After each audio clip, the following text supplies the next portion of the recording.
Okay, and we're live. And I hope that we're actually live, and I hope that you could actually hear me because I haven't gone live in some time. But this is fun. This is meant to be fun. And welcome in to my first live in a long time. This is my phone on the side. Say hi to my phone. No, I'm trying to like verify that I am indeed live and that I'm not like talking to myself. But yeah, I can see myself. There I am. I'm live. So anyway, welcome in, everybody. I hope that you are having a wonderful Saturday. I am, I am, I'm having a wonderful Saturday. I am laughing at this title because I actually was about to record another video. And then I started thinking about all the reasons why I shouldn't record a video. And then I was like, what? And I was like, you know what? I should just get right in front of that barrier and swat it away. And so that's what this video is about. So if you don't know me, I'm Faith, also known as Yes, I'm a Unicorn. Um, this channel is about me thinking out loud about just things planner related, personal growth. Today we're talking about overthinking, um, and just trying to just build a life around, God and just, you know, joy for real. And I just want to build a life instead of like waiting to become perfect first. And that's sort of like what this channel is about. And so today I'm going to explore some of the thoughts that I have when I decide not to create content. I just thought that was a really funny thing to do because like the title of this is like why you shouldn't start a YouTube channel. Like I've already started a YouTube channel. I've started it, I've stopped it, I've paused it, whatever you want to call it, and now I'm back and I have all of these ideas just like storming my mind on a regular basis. And then I just swat them all. Like I just literally I make so many excuses all the time. But today I just wasn't going for it. And so I was like, I'm gonna make a video about something. And Denzel Washington's word, I'm leaving here with something. Okay. So that's what I'm doing right now. And then I started doing research about like why I refuse to follow through. And not really that, but I was just doing some research on like, why we tend to overthink things and like the value of just starting before you're ready. And I was like, I'm gonna make a video about that because I'll bet a bunch of people are struggling like this, right? So yeah, that's what today's video is about, or today's live rather. And then I am going to, after this, make the video that I originally intended to create. But this is all a distraction from that. Isn't that funny? And so we find ourselves here. Okay, now let me just get right into it. And I have some notes on my phone. So if you see me keep looking down, that's what I'm looking at. But there's all of these thoughts that I entertain when I think about the type of content that I want to create versus what's already out there. And I don't want to be doing what everybody else is doing. I want to do my own thing. And oh, I'm not ready yet, or I need it to look like this, or I need to learn more about this. And then all of that is not true. Okay. And like, it's fine that I want to progress to that level, but I just have to make peace with the fact that like I'm not yet the expert that I will perhaps become on this journey. And oh, thank you so much. Okay, that was a little bit weird, but thank you. Like I just got a compliment on the microphone, and let me just see if I can bring that comment up. Yeah. Reality and Beyond TV says that mic sounds amazing. Crispy audio. I learned from Omar El Tori. So yeah. Anyway, he didn't tell me to get this mic, but he says how important crispy audio is. Anyway, so here we are. So I'm not certainly like an expert right now about all the things that I'm curious about, but I'm curious, and I think that's good enough. But we're going to explore some of the reasons that I've convinced myself not to create content in the past, and we're also going to we're going to have a fun little look at something I put together with AI with Notebook LM. If y'all don't know about Notebook LM, get into it. This is not a sponsored video by any means because I'm not yet on that level, but one day I will be. But if you don't know about Notebook LM, it's an AI tool. And I think most people are familiar with the large language models, like and this is one too, I believe. But we are most familiar with like maybe ChatGPT or Claude. And those are friends of mine as well. But Notebook LM is really interesting to me. I've added it as a part of my workflow because it helps me to research. So I'll put in like a prompt for research, and then I can choose which like research sources I want to pull from, and it'll create all types of stuff for you, like a little infographic, or today I put together a slide deck, which is going to be really fun to go through. But yeah, just a little shout out to Notebook LM, which is actually I think a Google product. Google's Google's stepping their game up with the AI folks. Now they were a little tad bit behind. Maybe even at the end of last year, I was trying to do things with Gemini, and I'm like, why can't you do this? You're Google.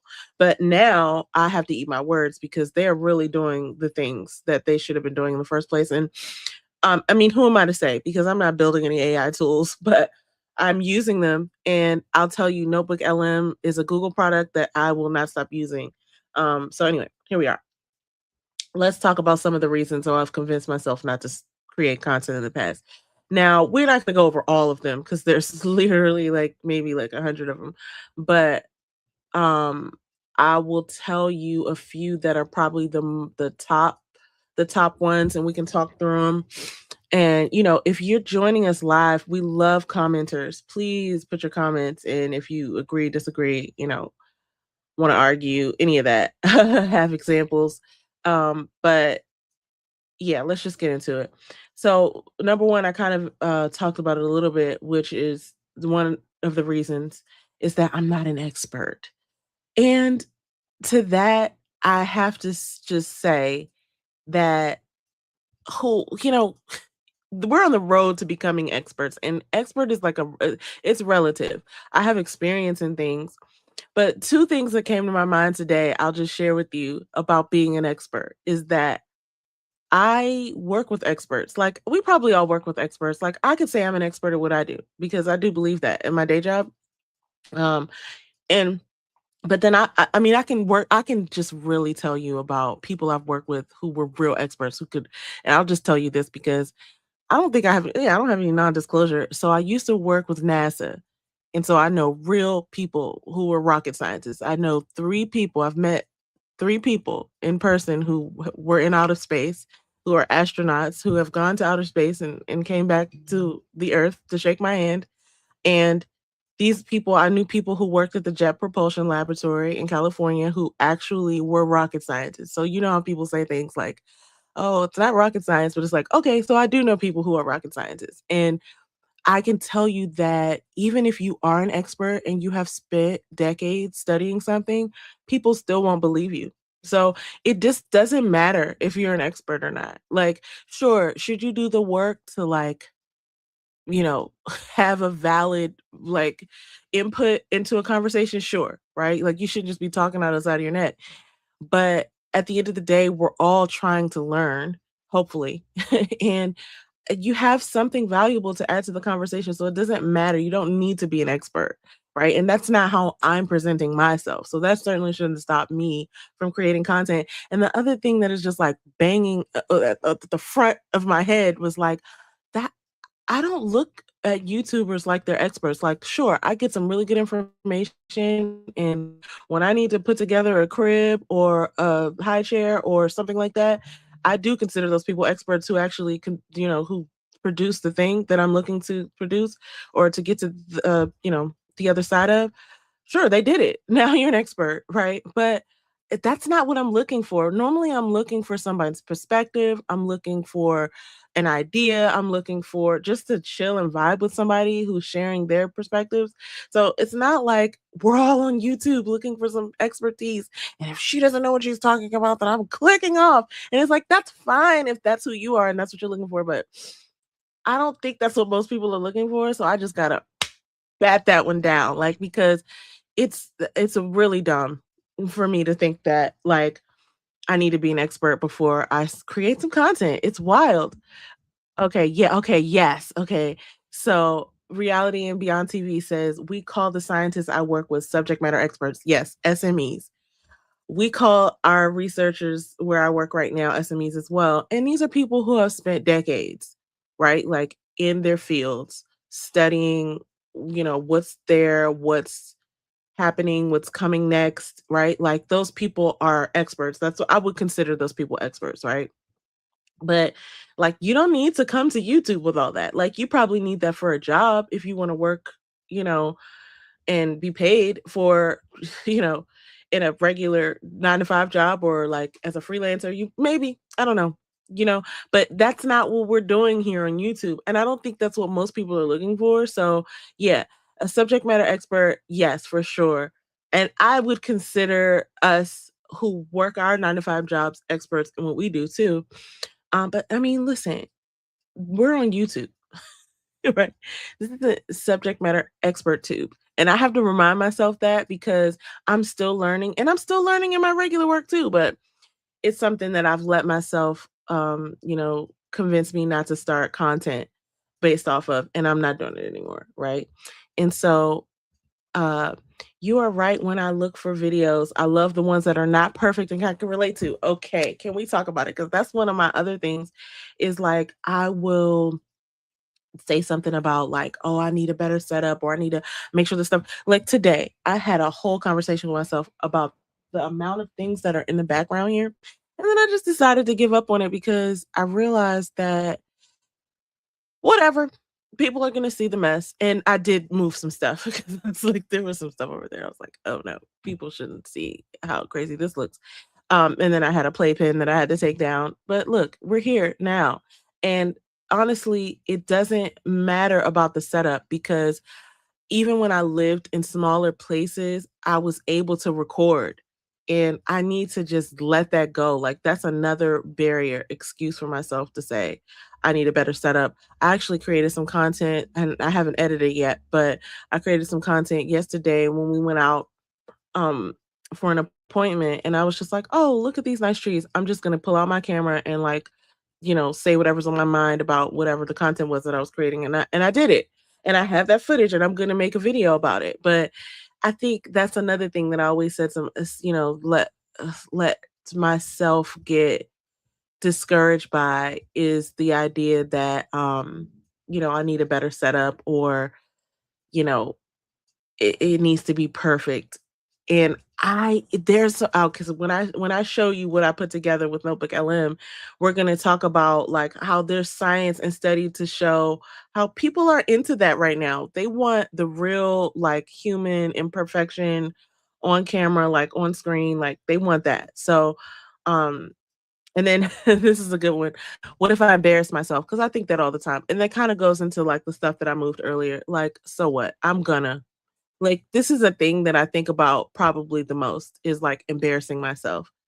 I embarrass myself in real life quite, regularly. I won't say like often, but like, yeah, I do things. I find myself talking to myself and then somebody will notice and I'm like, oh yeah, no, I'm just crazy. So, but it's like, I'll embarrass myself anyway. So like why not do it online and it creates some meaningful content that I wanted to create. I can't let it stop my life.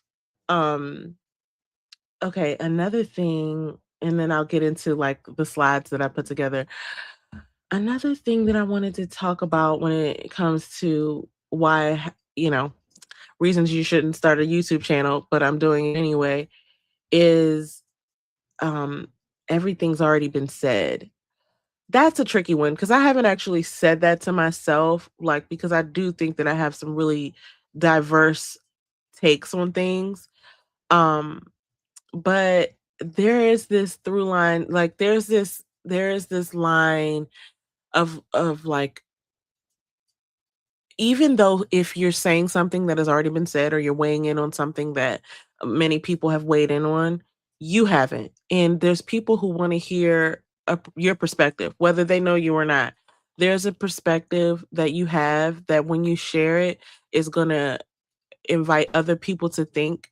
It's going to invite other people to either agree or disagree and and it needs to be said if you're thinking it Like, it should be said, like, we're not just here passing by, we're living this life. And so one of the things that I just want to keep underlining is like, why are we waiting? There's nothing. This is it. This is not the dress rehearsal. This is the actual thing that's happening. So we might as well start participating. Another thing that strikes me while I'm on that subject is I'm really passionate about like adding your voice, especially when you have something positive to say, because there's so many people who are going to just harp on the negative, and I really think that there's a shortage of people who are just looking for positivity. So if you have something positive to say, especially like there's never any shortage of that. Like there's never any reason not to say it. There's a major shortage of positivity. So if you definitely if you have something positive or constructive to say, I say, listen, people need to hear those voices. But even if you don't, even if you want to say whatever's on your mind, like I just feel like it's on us to create a voice for ourselves. Like we shouldn't be silent. We should be talking about what we actually are thinking and experiencing, because the silence is like really, I was gonna say the silence is killing us. It's so extreme, but the loudness of everyone speaking on the internet and in the media, we need to be speaking up too. This is what I'm saying. You need to just add your voice to the pot, because at least if you have an opinion, like why shouldn't we hear yours too? And if someone else is thinking what you're thinking, and they're scared to say it, or they don't, have a platform to say it, then you could be the voice for many. So that's another thing. But anyway, okay. So I do want to share something that I created. I find a new creator every day. This is reality and beyond TV. I find a new creator every day, so you never know who your voice might reach. So true. I find people, and my sometimes my feed is so random, because I'll go from watching like some fitness video to like some, home improvement project to like some baking challenge to like some planner thing, and who knows like how the algorithm is like keeping up with me. But I always find something interesting, especially on YouTube. Specifically on YouTube, it's like there's always something. Um, and then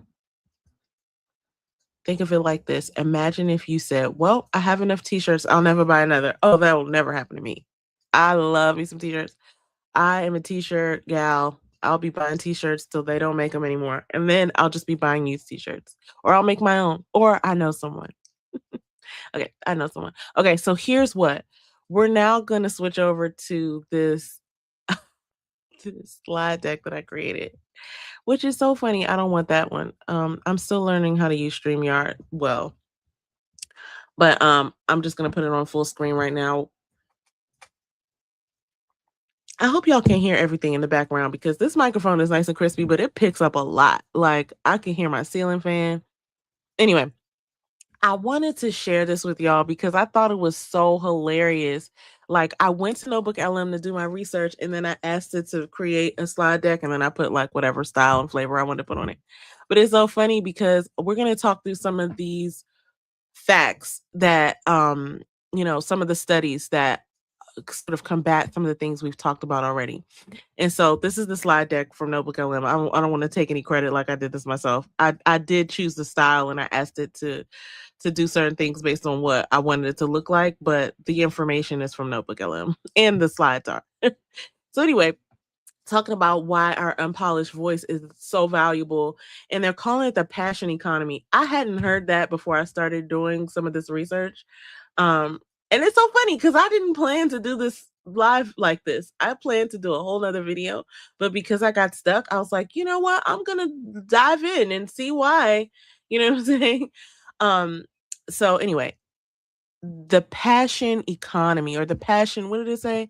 The passion, yeah, the 2025 passion economy. Now it's 2026, but okay, the biology of overthinking. This was so interesting to me. And now I'm not verifying these numbers, but I would imagine they're pretty close. 71% of Americans want to be self-employed creators, but most never press record. I did see a stat. recently as I was watching Think Media, where they were saying how many YouTube channels exist versus how many are creating active content. I thought that was really interesting. Mostly, most people are not creating content, but as I understand it, like, you know, some people are just having YouTube or, I think if you have Google and you log into a YouTube video, it'll just have your Google account linked to it. So maybe those people never intended to create content, but I don't know where they got those stats from. And those aren't these stats. I'm just saying if 71% of Americans, and that's not even all the people who participate in viewing YouTube, um, we're just talking about Americans who want to be self-employed creators. Most never press record. And I was one of them. I mean, like, I could be considered one of them. Well, I press record today, so, that's not me. But the thing that I find interesting about this is like the idea paralysis and self-censorship. Oh, that hit me because your mind is trying to protect you. It's like trying to create every possible scenario where you could get, you know, hurt or endangered. And I hear heard she said make the thumbnail the first slide. Okay, I will. So your brain is trying to protect you, right? And that's really why when you try to be perfect, you just melt down. And that's kind of like what I've experienced. I could definitely identify with that. It's like you have this bold idea in the middle of the night. I wake up with a great idea and I'm like, I'm gonna make a video or I'm gonna create some content around this.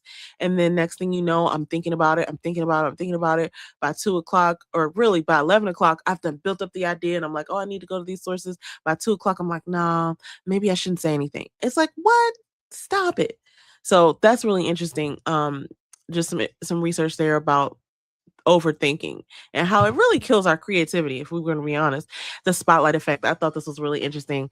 Um, so what we think is happening is that everybody's paying attention to us and oh everybody's watching me and if I mess up everybody's going to see it. And so that could be true. I think that's been proven true sometimes. But not most of the time, especially when you come in with clean intentions and some honesty. I'm just thinking about a couple of people who are sort of getting dragged on the internet right now, and I think it's because I've done my research, but I'm not naming them either. I think it's because they pretended to have things in place that they didn't. So now the spotlight may seem real hot on them because they pretended to do something or be something that they weren't. And that has an effect. So we're not going to lie about that. That's a real thing. If you are going to, jump out there, be who you say you are. Um, but here we're talking about what the psychologist Tom Gilovich has proven, how we overestimate how much attention people pay to us, especially like small creators like me. I won't say I'm just starting out because I've started a few times, but like for the most part, I'm starting to create content more consistently. And so I'll just say I'm just starting out.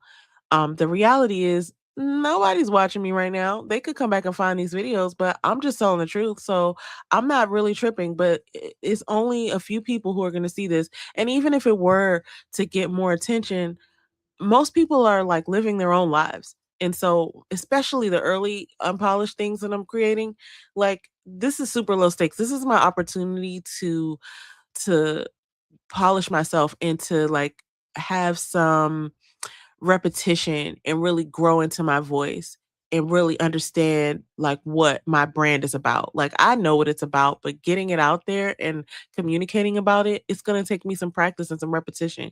And so that's what this is for. Like it's not to be perfect and it's not to be polished. And I just want to encourage those of us out there kind of like me who are just starting or restarting that we don't have to be polished and perfect. Like let's just get out here and start doing reps, and just showing up, and then we'll stumble over our words. We won't have things together the way we want. We'll have stuff in the background piled up on our couch behind us.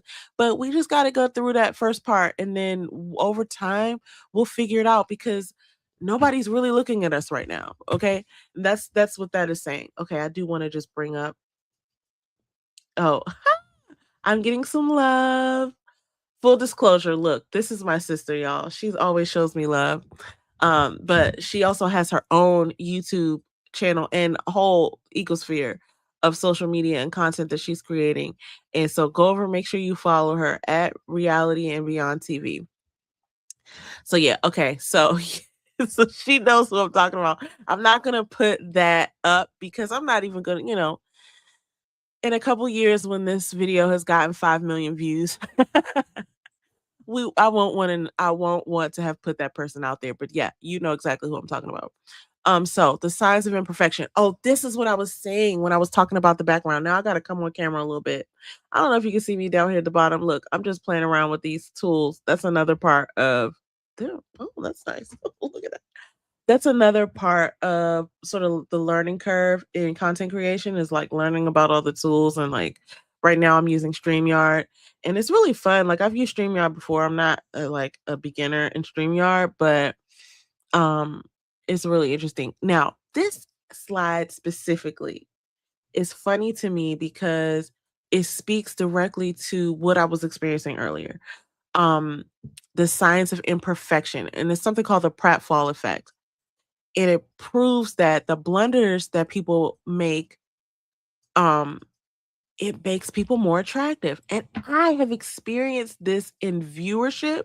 So when I watch somebody and they are, not perfectly saying their words, or they're kind of like just mincing their words, like, they're saying, like, I can relate to them. And there was a time that I that wasn't ideal. That we're taking that out of videos. Like you can't be saying those things like and like no, we're here now. Everybody wants, well, say everybody, but a lot of people are looking for that authenticity, and we're looking to see that people are actually people and not AI. So this little bit of mess I got in the background, I'm welcoming it. Look, I'm not AI people because AI wouldn't put this mess behind me. And you can't even see all of it. But you can see my ceiling fan going in a mirror right here. So anyway, that's what I'm saying. I'm not AI. And I think a lot of us are suffering from this lie that like, oh, it has to be like this and it has to be quality, it has to be polished. Like we're gonna learn this stuff as we go along, but in the meantime, people are actually looking for the broken chocolate bar. And the pratfall effect is basically an experiment where students were offered a discounted chocolate bar, but when the bar was visibly broken, they were twice as likely to buy it compared to a perfectly polished bar. And something psychologically makes me think about that like this. When you can see the flaw, you're more likely to be like, oh, that's not so bad. Like when you buy something from like a one of those stores, it's like imperfect. And it's like, oh, okay, yeah, I see where the little page is tattered on the left. Yeah, that's fine. I'll take that. So like when you put your flaws up front, it's kind of genius because people are willing to buy into it. Like, oh yeah, whatever. It's just a little flawed, as opposed to trying to look perfect and then they found out later that you weren't, and then it's a big deal. Okay, so I only got a few more slides here, I think. So, oh, this is kind of what it was saying. Okay, the flaws is a new filter. So the reality is that lo-fi premium, look, AI can generate all the stuff. Uh, so you don't want to be, you know, making yourself look like AI. AI exists so that we can be human. Okay, so I'm just looking at these two. Well, let me put this back up so you can see it at a full screen. Um, this is funny because AI generated this. I'll just be real with you. But I don't know if this is a real guy or something taken from the internet, but you can see his room in the background looks way messier than the room that I'm in. But then nobody really wants that polished new studio look. We're looking for the person with the laundry in the background, right? And I can identify with the person with the laundry in the background. Um, what people are saying now, and I'm noticing this as I'm in different groups of people talking about AI, is that it's useful to use AI for brainstorming, and then you got to put your humanness in there. You got to verify it. You got to make sure you know what you're doing, and you create the content, and then use AI to help you, but not to do everything, because then it just is like what they call AI slop. Okay, so there's a couple of other things here that I just wanted to mention because I'm gonna go soon. Oh, this was very interesting to me. This is kind of going down the same lane of when I was talking about when we know subject matter experts and people don't be listening to them either, right? Because maybe sometimes they're not even really though that interesting, or they're not, they're not accessible, or they're what do you want to say, out of touch. It's like the more you know, the further you are away from the person who doesn't have a lot of information about what you know. So experts kind of forget what it's like to not know something. And that's where people like us can be so useful in the conversation. And I see this all the time when I'm watching podcasts, and the podcast interviewer is or the podcast host is interviewing someone who's a subject matter expert, and they're pulling out all this information that I would ask, and the person who's the expert isn't thinking about answering those questions until they're asked those questions, because they are like so far within their expertise. They don't even know that like somebody would want to know the basic, like how you got there, like through line. So it's just showing up and being curious, guys. I think this is the way for us to build our content and to build our audience, is just to be like, I'm just curious, I'm showing up, I'm interested in this topic, and I'm just gonna find out more, and we're gonna be the experiment. Um, but yeah, so that's what this is showing. And then, I think, yeah, anyway, I'll just continue because I was going to go off on a whole nother topic, but I caught myself because I can see that I've been on here for over 30 minutes, and I'm about to end the live in a second. But the beginner's mind. So the beginner's mind, I just found out about this today while I was like letting myself be stuck. And basically what the beginner's mind is what we just sort of said. It's the idea that when you are new to something, you're more open, curious, and you're just willing to learn because you haven't convinced yourself that you know everything. Now, I'm not trying to say that the experts, know everything, because nobody knows everything. And things are always changing. So what you thought you knew could be different soon. But the beginner's mind is a concept that it came from Buddhism. It came from I'm just looking at my notes here. A book called The Zen Mind, Beginner's Mind. And so the quote is, in the beginner's mind there are many possibilities, but in the expert mind there are few. Okay. That's really interesting because when you think you know a bunch of stuff, like when you think you know everything, you're less apt to be curious. I mean, that's exactly what the quote is saying. Um, you're not open. You're not as open as you could be.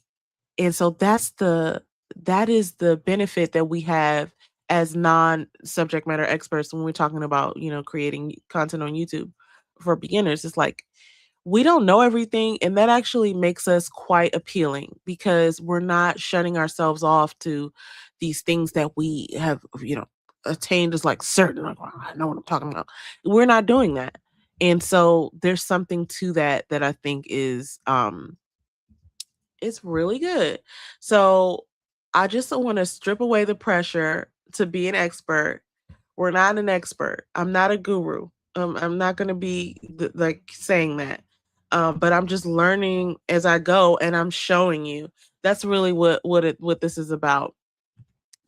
And then okay, this was interesting, and I think this is the last slide. I'm not really sure, but I think this is the last slide. We'll see really soon. But yeah, okay, this is what I wanted to know.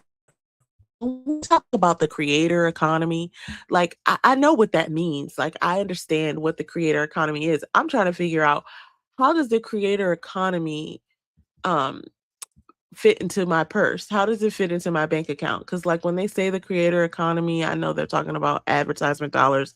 They're talking about, affiliates and all types of brand partnerships and stuff like that. But like, it's funny to me because if this economy exists and is projected to be $480 billion by 2027, I mean, I don't really need a big slice of that pie to be okay. Okay. And so let's just keep that in mind. If this creator economy is about to be, and I'm sure it's huge right now in 2026 because it's only been growing. But if that projected size of that creator economy is 22, listen, 480 billion, look, we only need a small little crumb of that pie to be okay. And that's all I'm saying. And we talk about like the middle class squeeze, with AI, a lot of things are changing. I don't think that it's a bad thing, especially not for creators, because now we can do more quicker and we can learn more, faster. But a lot of people are consuming creator-led content more than regular like traditional media. Like people aren't really watching, you know, regular TV anymore. I don't know when the last time I just flipped on, ABC or, NBC or whatever. I don't even remember that, but I used to watch TGI Friday every Friday when I was younger. So, it's really interesting. We'll go to stream or we'll go to stream some content. Sometimes I'll go on YouTube Live and see like the news or something. But that a lot, most of the time I'm looking at creator led content. I'm looking at YouTube, I'm looking at, one of the apps that have content that was created by another creator. So when we talk about the creator economy, like it only takes some effort and consistency, and we can have a piece of that delicious $480 billion pie. So yeah, I think that is the last slide. Oh, I lied. See that? Okay, so dang, we got like a few more. Okay, I was just looking through them. We're probably not going to get through all these, or I'm going to do them really quickly. The paradigm shift. Okay, the paradigm shift. This is kind of what I was talking about. Wow, this is so funny because I looked at these, but I didn't memorize them or nothing. But the old broadcast era is no longer. And the passion economy, we talked about that on the first slide. One to few, just kind of getting your niche down and telling people like we're exploring this thing together. We're talking about this and we're all curious. We're not gatekeeping. We don't have a big budget, but we're just talking and we're learning together, creating a community. That's what's really happening. Um and then connecting the unserved. Look, this is not my, this is not my expertise, but this is more information that fuels the intention that I had to convince myself that I needed to create some content today. The total addressable market of people who are waiting for like accessible, good enough content is like out there. We don't need to be experts. People are looking for, I'm not looking for experts. I'm looking for something to watch that is, delicious. Like it doesn't even have to be a gourmet meal. It's content that so it's like it doesn't need to be perfect. Now should we be putting anything we think of out there, or negative things or things that are not true? No, but there is a group of, there's a lot of people who are out here looking for content just to even have going in the background. Like I can't even tell you how many times that I myself will be like cleaning something or doing something at work, wanting to listen to something in the background. And it's not even like that I'm focus fully on it. It's just like something nice to have going on in the background. And if it catches my attention, then great. But I just am like grazing content. So yeah. The micro experiment. This is right up my alley because I do something called Tempe Tango where I'm talking about taking yourself on like 10-day and 100-day experiments. We're not going to plan a media empire. The thought of that is exhausting. We're going to take it one day at a time, one video at a time. Maybe we'll plan out a month's worth of content. That'll be great at some point, but not today. We're going to just run these little experiments and we're just lowering the stakes. Hashtag good enough. We're going to just treat this as like a joyful, like, experiment. Like we're just going to try. Right. So we're just going to try and we're going to see what happens and we're going to learn from it and we're going to move on. And I'm sharing my flaws like I shared with you, and I'll just show you once more um that I'm coming to you imperfect. I don't have a wonderful, everything. I'm just showing up on camera. I'm just showing up. And I created this little thing on Notebook LM. But look, and look, I could have really just got right to this, but I didn't. Um so yeah, I'll just end here. The canvas is waiting. We don't need to be perfect. It wants us to be human. And I'm not gonna fear looking like an amateur. I am an amateur. But I'm gonna stop um trying to do that, and I'm just gonna embrace the imperfection of creating content. And so here we are. And so those are the reasons you shouldn't start a YouTube channel and all the reasons that we're doing it anyway. Okay. So I hope this was so helpful to somebody. It was helpful to me because even if no one watches this, which somebody already has, because I got comments right here. Thank you so much. Um, it was helpful to me. So I'm making something that was helpful to me that I would want to watch if I were thinking of, you know, this is basically what I created to show up today. I was like, "Oh, I really want to do this other video, but I was talking myself out of it." And so, look, I created a video about how that's not a good idea anymore, guys. So, I've answered my own questions there. I hope you guys share and comment and let me know what you thought about this and let me know what your thoughts are, whether you're having any challenges, whether you have any workarounds for some of the things we talked about here today. Thank you so much for joining me live. Um, and yes, we'll talk about this so much because I got some more stuff to share with y'all. But thank you so much. And I can't wait to see y'all next time. Bye.